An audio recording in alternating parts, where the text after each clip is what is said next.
In the recent Body Mania video, Denis Cyplenkov once again talked about the past and current health issues that he is having, and especially the pain that he is dealing with.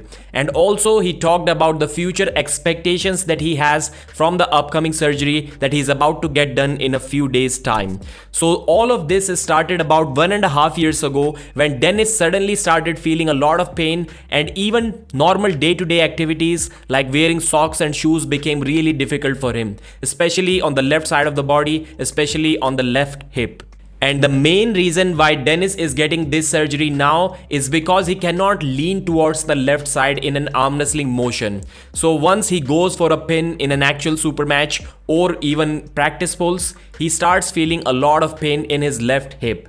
And that can be really crucial, especially when the match is close. When you want to apply all of your side pressure and you're about to get that win and you have that shooting pain, then it can get really difficult. So it kind of makes total sense why he has postponed this match now and why he wants to get this surgery done as soon as possible. Many people advised him against the surgery, but many also advised him for the surgery, and that's what he's doing right now. He's hopeful that, as informed by many people, this surgery, the recovery after that, is not going to take a lot of time. He wants to be back on the table as soon as possible.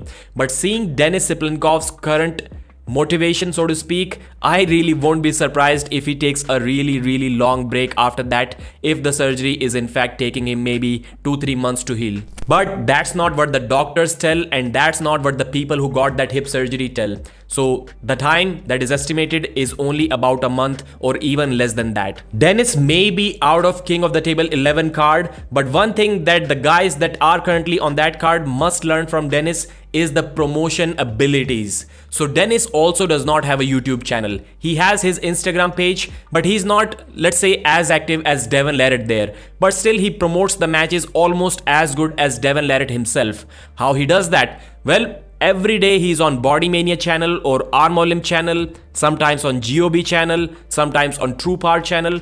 I think that's what these other arm wrestlers who are really famous but who are really kind of camera shy or don't have the time to promote the matches by themselves should be doing. They should be asking, let's say, some of the Russian YouTubers or Russian speaking YouTubers to get the interviews done and take their help to promote the matches. That's the least that they should be doing. A great example of that is Paul Lin. He doesn't want anything to do with his own channel, but he is more than happy to come on anyone else's channel to promote the channel itself, to promote himself as an athlete, and most importantly to promote the upcoming events. Vitaly Laletin posted a video on his Instagram page, and this is one example where Vitaly is being asked to promote this match. This clearly does not look natural, or maybe it is. I don't care as long as the promotion is there. So Vitaly is asking Kamil if he's ready, and he's displaying his feat of strength with a lot of speed, and I think speed and precision is something that is must.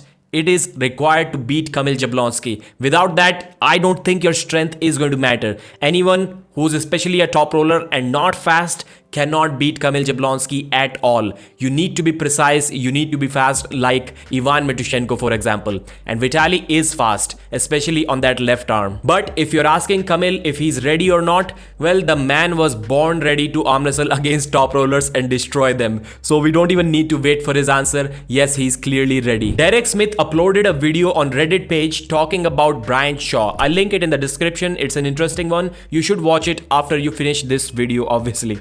So he said that even after talking about an hour with Brian Shaw, he still did not get any hint as to if Brian Shaw wants to continue arm wrestling or pursue arm wrestling as his new full-time thing or not. So yes, he's more serious than before, but yet we have not seen, or Derek has not seen, some hints which may indicate to us that Brian is going all out in arm wrestling. But one thing which Brian confirmed to Derek Smith was that if he decides to arm wrestle, he will go all out.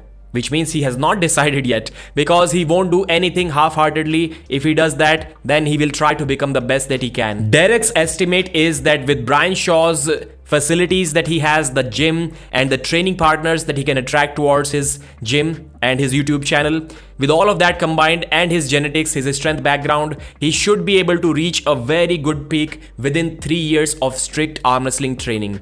We can wait that much. Let's see how it goes. I saw a post on Reddit about WAF and AMC. WAF destroys AMC tournament. all of the athletes who will participate there may be disqualified due to a violation of clause this.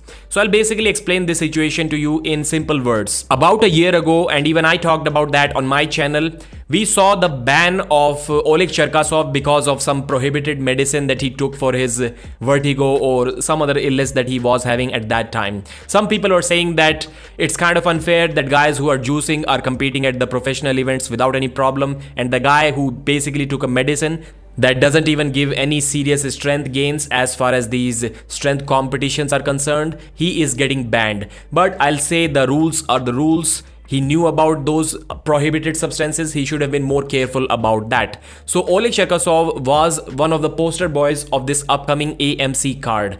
And that's when the issues started. WAF started talking with AMC. They warned them, if this banned athlete competes at this event, then we might have to take some serious action. In the beginning, AMC did not listen, but WAF started thinking about potentially banning AMC as a whole league, or maybe taking some action against the arm wrestlers who are going to compete there, despite WAF advising them to be not present there, because that is going to be a lengthy process. You cannot just immediately send out letters to everyone asking them not to compete at AMC. So maybe the wise decision was to just ban AMC for once, for good. But I don't think that is going to happen, because Oleg Cherkasov has now been removed from the AMC participants list. Yes, he's not going to be there. Yes, WAF got some control over AMC. About this one, I'm not personally too mad, but yes, that thing which was there with East versus West and King of the Table is here as well, that most of the guys or all of the guys who are competing there are juiced to the gills, but this guy cannot compete. That sounds kind of unfair, but that's how the rules are written. Nothing we can do about that. Devin Larratt is going to be the guest at the upcoming East versus West event, and he will be signing his Prime card, which will be available for sale soon. Engin gave his opinion about the upcoming King of the Table 11 card. Schoolboy is a 65% favorite against Ryan Bowen in Engin's opinion. Ryan calls this match the match of his life, the most important match, and they're kind of going back and forth on social media. Ryan is calling Schoolboy out constantly, and Schoolboy's brother on behalf of Schoolboy is writing stuff back to Ryan Bowen. As you can read in this comment, I beat yesterday way more established pullers than you. And yes, Schoolboy did go through everyone without any trouble, and there were some serious contenders present there. Schoolboy flash pinned everyone. Also, Alex Toproll said that Ryan is nowhere near close to Leonidas Arcona level par. That is something that we are going to see only on King of the Table 11 day. Paul Lynn versus Lachlan Dare. Engin did not give any favorite in this match, but he said Paul will have the speed, he will have the initial advantage, maybe he gets some pins, but it looked like Engin was slightly favoring Lachlan Dare, especially for a comeback win. Rivaz Lutidze versus Georgi Zaranov, same story. Rivaz is strong enough to get some pins, but can he pin him 4 times in a row? Because if he doesn't, Zaranov will beat him. Monster Michael Todd versus Lars. Stylistically very good matchup, but Engin did not give any favorites once again, because Engin is also the employer of these guys. Sometimes he doesn't really want them to be upset with Engin's opinions if he believes that one guy is weak and the other guy is strong, and so on. Oleg Petrenko has more horsepower, but Ongarbayev has more options, and Oleg Petrenko is very close to getting a 105 kg title match. That will be against DADIKYAN. So Engin said he won't be surprised if Kamil wins. He won't be surprised if Vitaly Laletin wins. This is a very close matchup. If Vitaly is on the defensive top roll side, he will lose that match for sure. That's what I got from Engin Terzi's opinion or his prediction about this super match.